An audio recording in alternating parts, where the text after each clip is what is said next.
Hi అండి, అందరికి ఈ వీడియో పెట్టకైతే చాలా రోజులైంది. సో ఇక మేము లీవ్ తీసుకుని అయితే ఇంటికి వచ్చాం. ఇంటికి వస్తే చెప్పక్కర్లేదు, ఇక నాన్ వెజ్ పండగ అన్నట్టే. నిన్నైతే అమ్మ వాళ్ళ ఇంటికి వెళ్ళాం, అక్కడ పీతల కూర. ఇక వచ్చేటప్పుడు నిజాంపట్నం వెళ్ళైతే పీతలు రొయ్యలు తీసుకుని అయితే వచ్చాం. ఎనీ టైం ఇంటికి వస్తే లీవ్ నుంచి మళ్ళీ వెళ్ళిందాక నాన్ వెజ్ అనమాట. పీతలు కానీ రొయ్యలు కానీ చికెన్ ఇలా.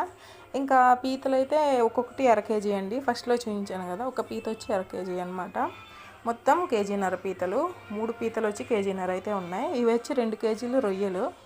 సో ఇంకా ఒక పీత అలాగే ఒక 4 రొయ్యలు కలిపేస్తే కూర వండేసాను.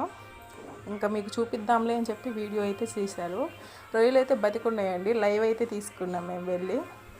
ఇక మీరు ఇంతేనా, లీవ్కి వెళ్తే నాన్ వెజ్ ఎక్కువగా తింటారా? కామెంట్ అయితే చేయండి. అక్కడైతే మేము ఎక్కువగా నాన్ వెజ్ అయితే అసలు తెచ్చుకోము. ఎప్పుడో సండే కూడా తెచ్చుకోక, ఇక్కడికి వస్తే మాత్రం రోజు నాన్ వెజ్. అదండి.